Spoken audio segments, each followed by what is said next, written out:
This program is designed to provide general information with regards to the subject matters covered. This information is given with the understanding that neither the hosts, guests, sponsors, or station are engaged in rendering any specific and personal, medical, financial, legal, counseling, professional service, or any advice. You should seek the services of competent professionals before applying or trying any suggested ideas.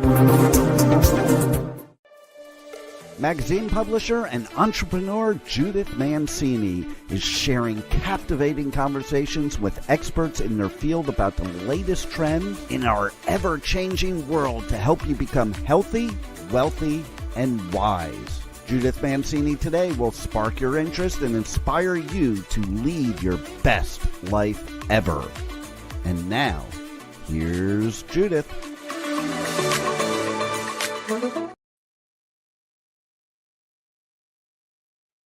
Hey, everybody. Guess what? I'm always having problems with my laptop, which is from 2009. I hate buying tech stuff. Number one, because I never know if I'm getting a good deal or a bad deal, and if I am young enough to even figure it out. So I don't know.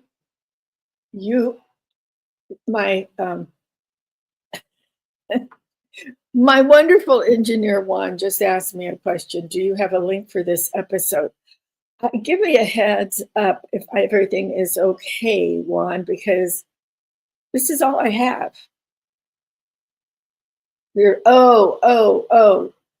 No, I don't yet. I will give you one. Thank you. I will put it on. However, I'm not talking about LifeWave today. That's next week. But I'll send you one so you have it. So, okay, we've gotten our office things out of the way. And now I have to comment on the very sad news of what happened last night in Washington, D.C., or rather at the Reagan Airport. You know, having been a stewardess and been in business for many years, I flew in and out of that airport. I want to say hundreds of times. Obviously, it wasn't, but it was very often. And it's smaller than Midway in Chicago, I believe. And they're both kind of dangerous airports because of the amount of traffic and the weather sometimes, although last night there was no bad weather. There seems to have been a communications problem. The early reports are that perhaps the helicopter was on the wrong channel or the wrong frequency. Excuse me, this has to do with military things, so none of us have the whole story with that. But we will get to the bottom of it. It's a real tragedy. So many people were lost, expecting to land in just a few minutes. Maybe they were sitting straight up already and had everything ready to go to jump off the plane and rush into their loved one's arms or over to the next airplane to fly wherever they were going, getting ready to do a business meeting even at that hour of the night. It's tragic. But having been a stewardess, I'm unfortunate to have people always tell me about when there is a horrible airplane crash. And I say unfortunate because I always grieve. I grieve for the pilots that they didn't do something wrong. I grieve for the passengers who never expected that to be their last living moment. And the people waiting for them, their families, their children, and the young adults. On the airplane, there was an ice skating team that lost many members of the team and 2 world-class skaters. That doesn't make it any better. It just makes it more sad. So President Trump appointed in the last few days head of the Secretary of Defense, Pete Hegseth and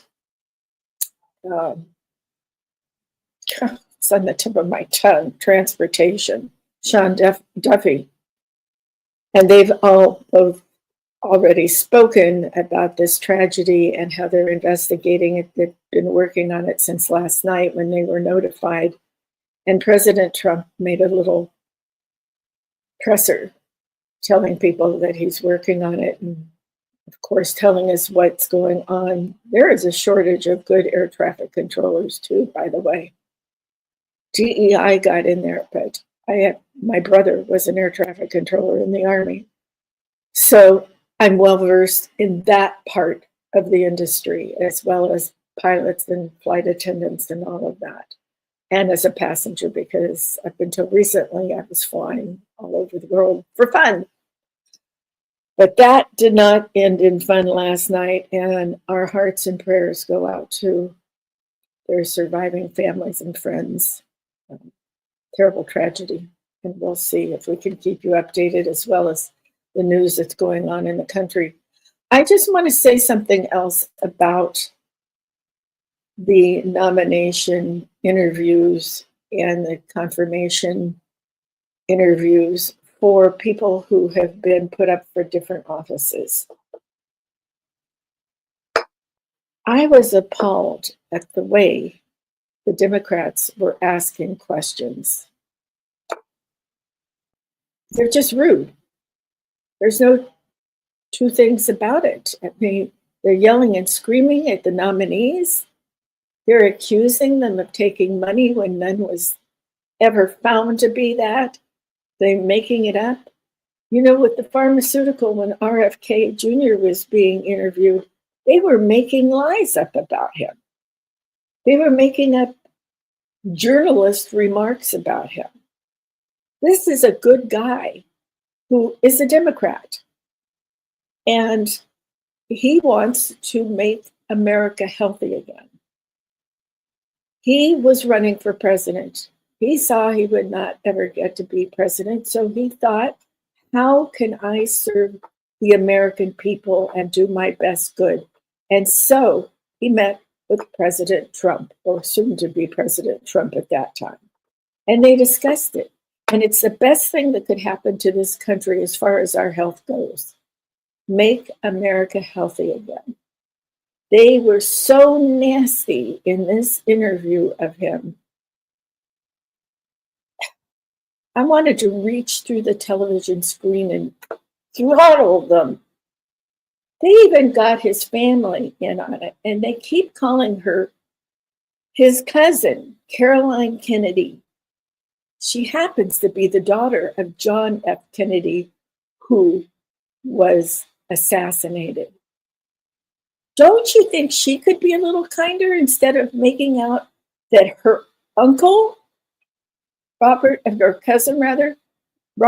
Kennedy Jr., whose father was also assassinated? Couldn't she be a little kinder in writing letters?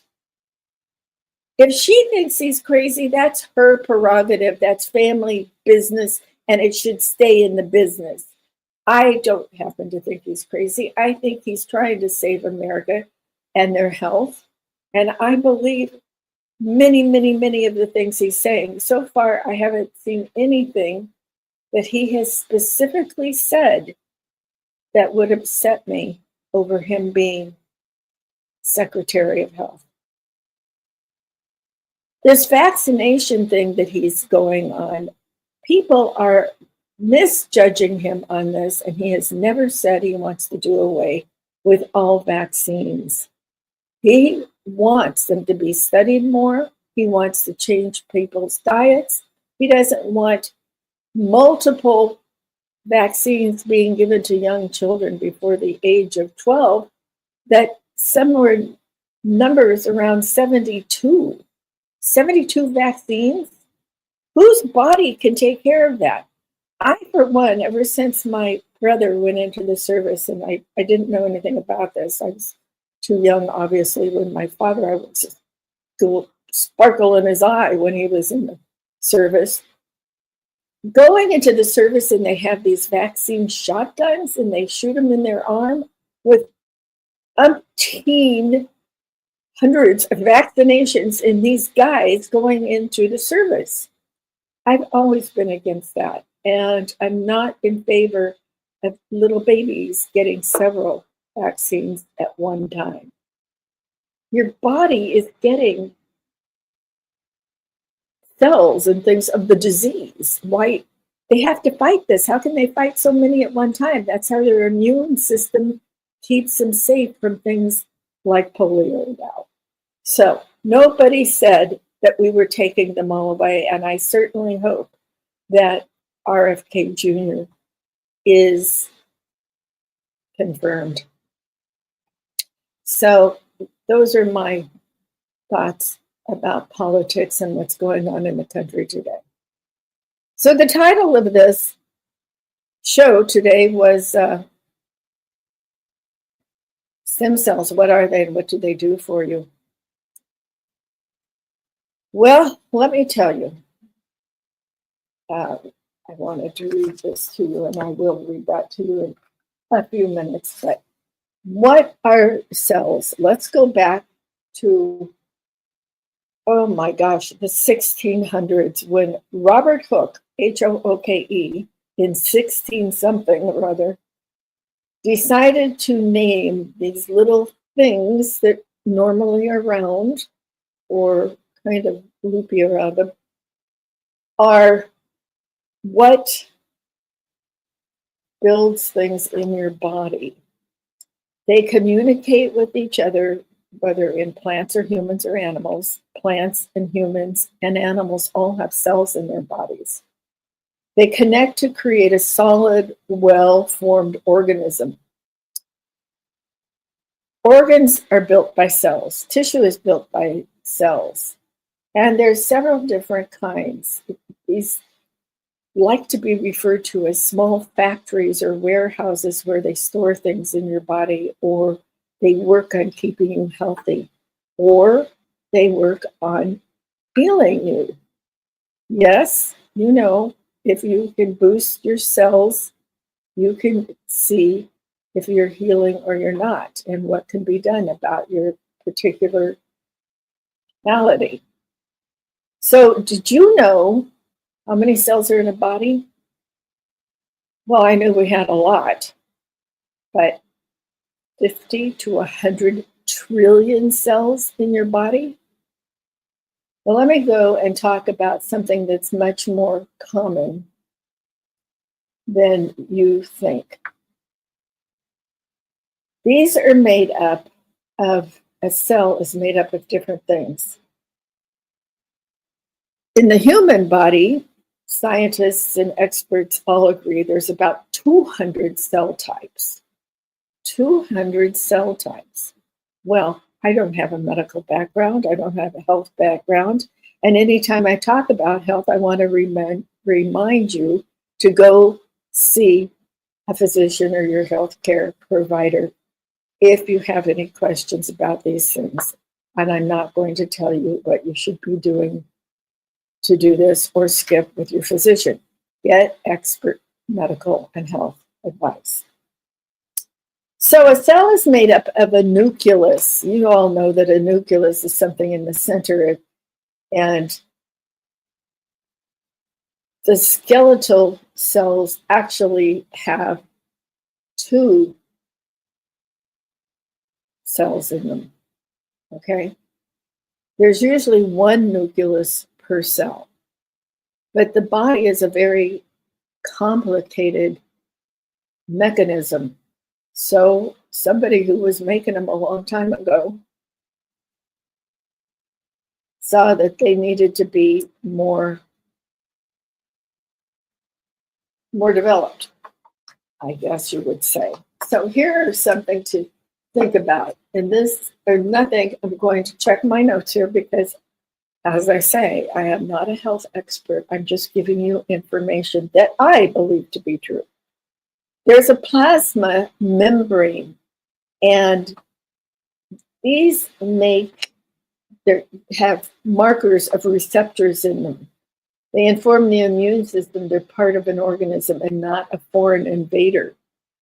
They communicate to the receptors to help the cells communicate with other cells in the environment. We're going to talk about what other cells do to each other as we go along here. Cytoplasm is the interior of a cell. It surrounds the nucleus. Remember, we have a little circle. Cells are microscopic. So when I'm going like this, I'm just faking you out. Pretend it's a cell. All right. It's the cytoplasm is sort of like a jelly fluid type thing that surrounds that nucleus, and it sort of protects the nucleus. And the cytoskeleton forms the scaffolding within the cytoplasm. So it helps it maintain its correct shape, that round shape, or that can collapse to travel through your body, okay? Endoplasmic reticulum. Really, I have to read these to you because I don't know them. These, better known as ER, endoplasmic reticulum, process molecules within the cell and helps transport them to their final destinations. So it folds, modifies, and transports protein. Whew.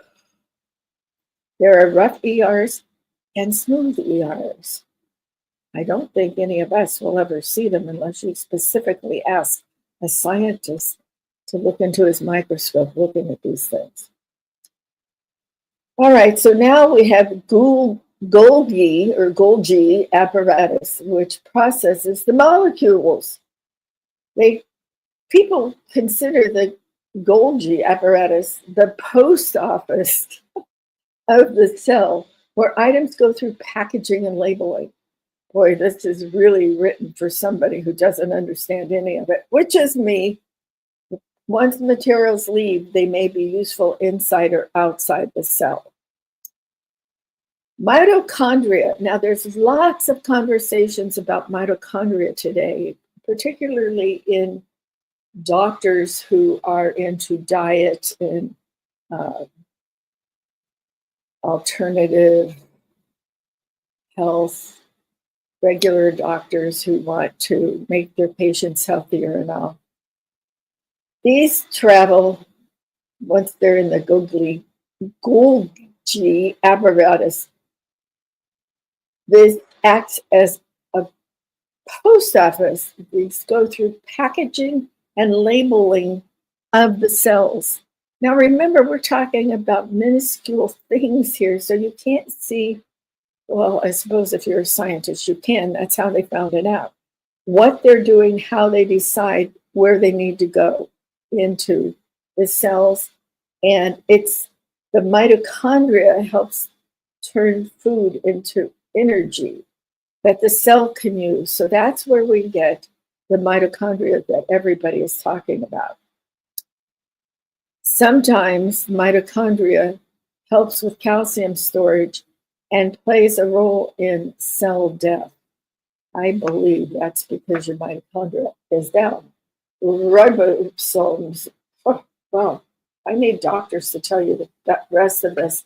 And it goes on and on and on. There are stem cells, bone cells, and blood cells. So we're going to skip over part of this because it's very confusing. And you can look this up on the internet just as well as I can and look to see what the different parts of the cells are. What I'm interested in telling you is stem cells, bone cells, red and white cells. That's what I want you to know. What I'm not going to talk about today is muscle cells, sperm cells, female egg cells, fat cells, nerve cells, and what they all do. Well, part of it you can figure out. Muscle cells help build your muscles. Sperm cells help fertilize your female egg. Fat cells put on the pounds. What the fat cells shrink once the body uses triglycerides. But if your triglycerides are too high, that's a danger too. Nerve cells, that gives you the pain that's coming into your arm or wherever you have it. My husband has it in his shoulder. All right, let's talk about the different cells in your body. Let's go to the red and white blood cells. If I can find it. Okay. I just want to get a couple things. Here we go. What are these different things? Here we go. Let's start with the red blood cells. Red blood cells help with the oxygen in your body.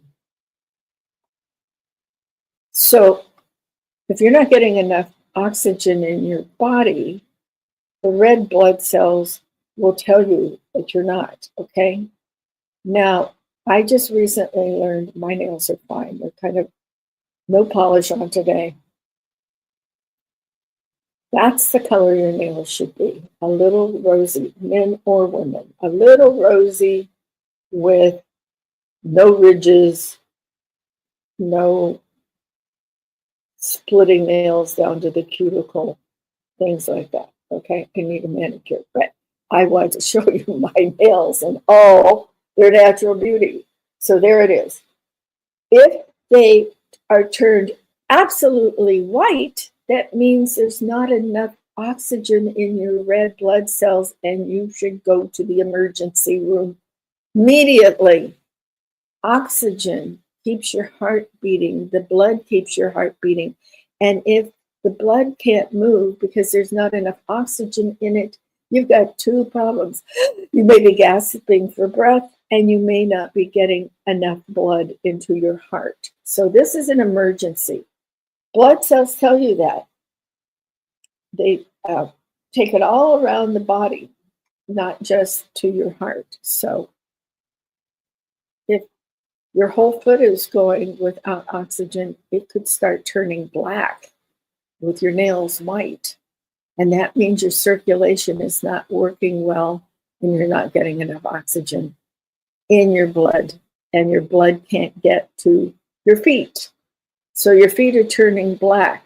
That could be a sign of a blood clot or something else. So that's another emergency trip immediately, because it's nothing to fool about with your red blood cells or your white blood cells. And these are markers in your blood that every time you have your blood taken and your urine taken on your regular, yearly, or 6 month or yearly doctor's appointments, lab appointments, those are the things you want to check. They are all markers of health. We want them to remain markers of health, but they can also warn us if we have something really bad. The white blood cells are part of the immune system. So when you're reading your lab report, and for some reason, doctors love to tell their patients what red and white blood cells mean. So the red helps your blood stay oxygenated, and the white cells can alert you to your immune system being compromised. Let's say you have picked up a terrible virus, the flu that comes around every year, or strep throat, or any other disease, and God forbid, cancer. These white blood cells will escalate in the count so that your normal reading, whatever your lab reports are, shows you that your immune system is compromised. And your doctor, your healthcare professional, can order tests for you to be taken to find out what this is all about. And that's why they always check your blood in your cells, your red and white blood cells. They also do platelet count usually, particularly when they fear that platelets, your blood isn't clotting after an injury. So God forbid you're in an accident on the freeway or on a bicycle and you've got a gash in you and you're bleeding a lot. When they take you to the emergency room or even in the ambulance, and I'm giving you extreme examples here, they check your platelets to see how fast your blood is flowing out of your body and if it can clot. So this is always on a blood test on your yearly and 6-month test. There are other white blood tests, white cell blood tests, but they're a little complicated for our purposes. They also check in the red blood cells hematocrit, HCT, and the percentage of it in your red blood cells is normal, is about 33%. And hemoglobin, HGB, which is more familiar to most people, that's the amount of oxygen carrying protein in the blood. And that common range is between 12 and 16 grams. So those are just some things you should be looking at. And now most blood tests you will get a copy of from your primary care physician or healthcare professional, and they will give you the normal range. So they're easier to read. From years ago, when they gave them to you and you didn't know what they were talking about, or you couldn't read them, you had no idea what it meant. And was it good for the white blood cells to be going at, oh, I have more white blood cells? No, that's not a good thing that they're elevating so quickly and so prolifically.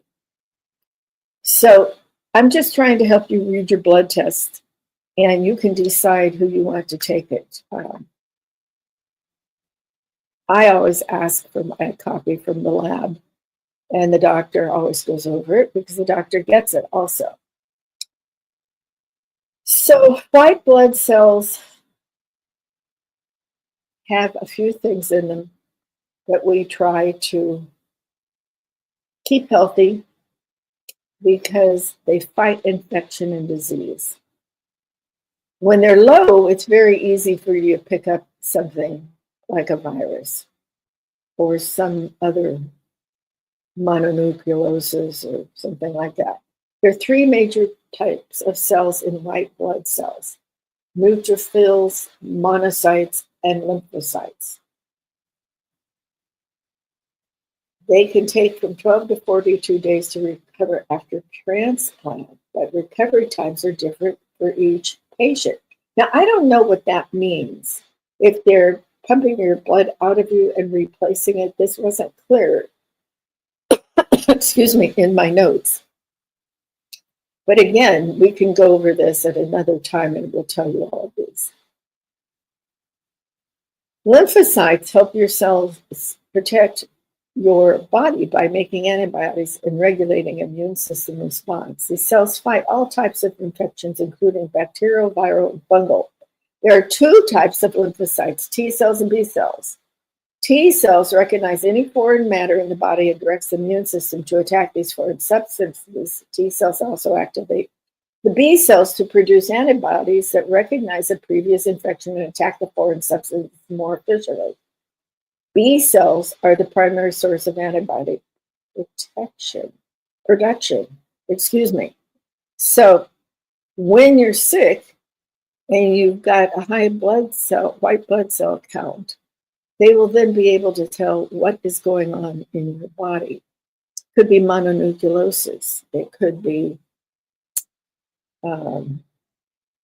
some kind of cancer. It could be cancer of the lymph nodes. It could be all sorts of different things. Chickenpox that you didn't get a vaccine for, which has been gone for quite a while.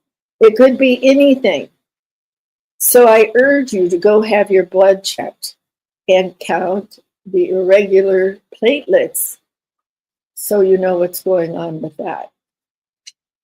Now, what we're talking about right now, since we've gone over white and red blood cells, is stem cells. Boy, stem cells seem to be kind of a sexy topic these days. They're making great strides in what stem cells do and how do they function. If your body is being built, your stem cells would be the foundation. They are the only cells in your body that create specialized cells. After they build your body, another stem cell type comes in as a maintenance crew and is assigned to specific structures. Right now, there has been great strides in some of the premier cancer treatment centers in the United States and elsewhere that are figuring out how the stem cells help to battle blood cancer and blood disorders, and seeing if they could possibly cure disease. Now, I think last week or the week before, I told you about somebody I know, an acquaintance I know, who had a blood disease and it did not look good. So she went to one of these outstanding cancer places. Now, these are cancer places that are not in a foreign country in a strange back street or something. Foreign countries are investigating it too, but you have to go to legitimate places. You can't just go to the back door in some alley. And some people tend to do that. And it works well for them in certain ways, but I do not suggest you do that. We have wonderful cancer facilities in the United States now. Unfortunately, they don't always work. But nothing always works. I find prayer works more than anything else, but sometimes even the hard as you pray, it doesn't work. Because it's the person's time to be called to God. So let me just talk about stem cells here for a minute. This person had her stem cells, what I'm going to call washed, so that they could get all of the bad things out of them. And of course, that involved draining some blood, taking some blood out of the body and washing them, as I call it, and putting them back in, because they support the blood and the immune systems. And they have to be maintained to fight these different things. Well, she was one of the very fortunate ones. She followed all of their directions. She stayed in the hospital during all of this treatment. And she was gone of the cancer in the blood after her treatment. So they are making strides in this industry. And now they're finding that stem cells do other things besides treat the blood cancers and the blood disorders. They're actually trying to renew and divide to make replicas of themselves. They're the only cells that make specialized cells to replenish or repair specific cell types. Stem cells support the blood and immune cells. Basal stem cells support skin cells. Well, you know, basal cells, they can get cancer on your face too. And there's 3 kinds of cancers, so you want to be sure you go to dermatologists if you have funny things on your basal cell. But you can get a basal cell carcinoma anywhere on your body. That's just the lowest kind of skin cancer. And that's what some of these stem cells are fighting. The most important thing to understand about stem cells is they're being studied and investigated of what other uses they could be beneficial to people. They're renowned. They're researching how diseases happen and if the stem cells play an important part in it when the stem cells are being reproductive and trying to fight these things. And just as I was talking about my acquaintance who did this treatment at this renowned cancer institute, they did it as an experiment almost. I'm sure you have to sign papers now still to get these kind of treatments. And they look at it in specific parts of your body to see if these new treatments with the stem cells being washed and prepared works as well as they think it is, and for how long will these stem cells keep your body healthy and strong. Well, we could go on and on about stem cells and what they are doing. Blood disorders, broken bones, blood cancers, chemotherapy, radiation, multiple myeloma. This is what she had, multiple myeloma. And broken bones. Now, bones, that's an interesting thing. Can they help embryonic stem cells? Well, they take the cord, blood, and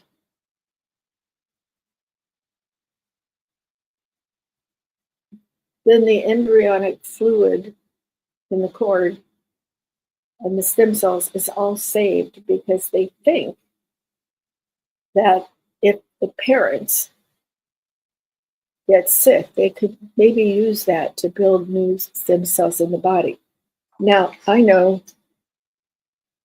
my daughter-in-law asked me for a ton of money when she delivered at Cedars-Sinai so she could keep that embryonic fluid in the cord. And supposedly it's still there at Cedars if I ever become ill. I don't know, but I would trust that. I don't know how they're being stored or anything else. So, the other thing that they're looking at for stem cells is things that have been actually studied and have come true. There are people out there that are doing all sorts of things to get your stem cells to remain active and replicate and stay healthy. And they're trying them with all sorts of things.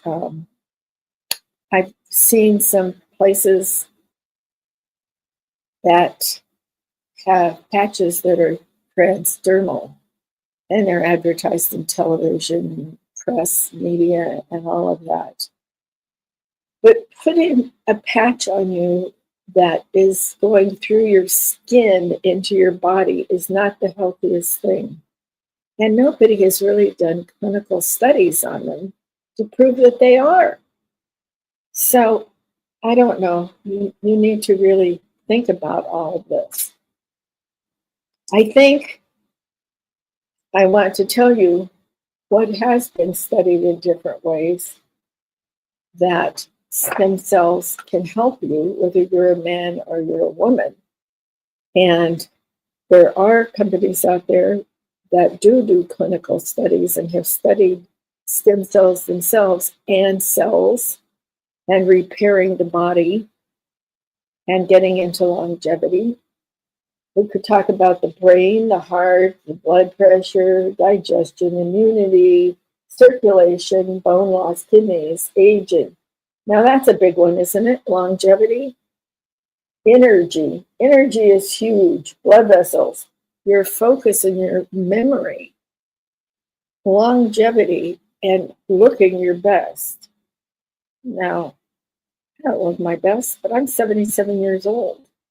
And I stopped doing Botox when I stopped making personal appearances every day. I don't want to look really old, but I will tell you that some of the things that I've been investigating really improve your skin texture, the depth of wrinkles, all sorts of things. So it's amazing to me. And they can improve your lungs and memory.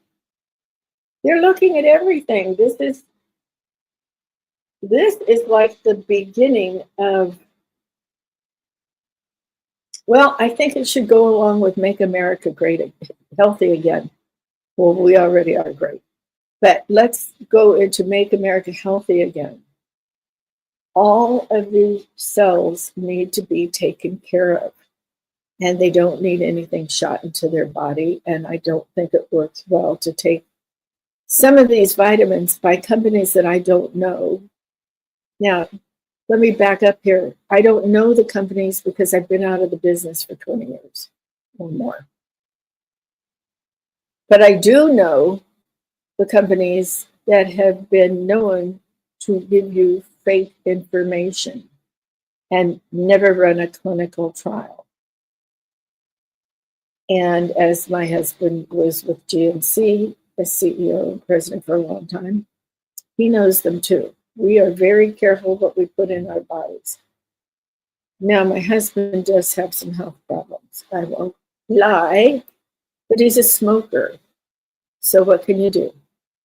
I say he'd have a heart attack if he gave up smoking, since he's been doing it since he was 8 or 10. So I try not to nag him about it, but I make sure everything he puts in his body is healthy.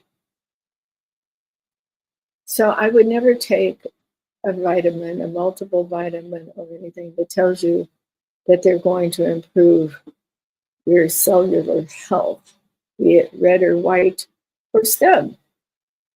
You have to be very careful where you buy these things from. And you have to be able to not criticize ones that do have clinical studies and lots of testimonials. Now, don't think an influencer is necessarily hyped up by her own use or his own use of what they're touting. This is a new way to make money. Most of them are legitimate people who do review products. I'm not trying to bash them and get rid of them all. But just be careful who you are looking at to get your information. And then whatever it is that they're telling you to do, examine it yourself. Read about it, read about the company, read about any complaints against them. That's how you're going to stay healthy, okay? Next week, I'm not quite sure what I'm going to talk about. I would like to talk about my new venture, not adventure, new venture, and how it's going to help you. Because, you know, my podcast is all about helping women over 55. But guess what, guys? I do men's health once in a while. And I'm going to tell you something about stem cells that will make you happy in your sex life. So, and your wife will be happy too, or your lover, or whomever your companion is, or whatever you're doing. Don't tell me. But I am going to introduce you to this, and I'm contemplating bringing several people on to talk about it. So be sure you tune into that. Now, I want to tell you something before I leave you. Well, I was going to tell you, don't forget, it says on my JMT page, Judith Mancini Today page, it tells you I want to help you become healthy, wealthy, and wise, which I stole from Uncle Ben. You know who that is. Okay, so I am still trying to help my friends and all that were devastated by our fires in Southern California and all over, even hurricane victims back east. But today I want to tell you about something, if you're particularly in this area, that is a couple hours away from the Palisades fire and the Altadena fire. We are about 2.5 hours driving time from that area up there down to where I live now. We live in the desert, and we live at one end of the Coachella Valley, and La Quinta is at the other end of the Coachella Valley. It's a beautiful, beautiful area. And I went the other day with my publicist and very good friend, Melinda Manos from Manos Publications. Manos PR firm. Sorry about that. I haven't been able to post the pictures like I wanted to do of this quaint little old town La Quinta, but I will keep trying. There's something wrong with my very old laptop, and I can't post them on Facebook for some reason, or maybe Facebook has blocked me. I don't know. So I'm going to read this to you very fast before I have to check off. As Angelinas continue to be displaced from the devastating wildfires, the leadership and business community of Old Town La Quinta have joined forces to offer a welcome environment to everyone impacted by this tragedy. Initiatives include special short-term and discounted office leases, as well as fundraisers by Main Street merchants and eateries. Not only that, there are a wealth of short-term leases down there for homes and all. So you might want to check into this. Check into the property manager, Katie Abell, at this number, 760-600-0758. And if you forget this, I posted another Facebook page this morning under Judith Mancini Today, and it has this information on it. It's just missing the photos. All right, everybody. I wouldn't say you probably were totally entertained by cells, but I hope you got some knowledge from it, and particularly stem cells and other things, and how we can regenerate ourselves and live to be a long, healthy, happy person. Remember, cherish yesterday, dream tomorrow, and live today. Thank you.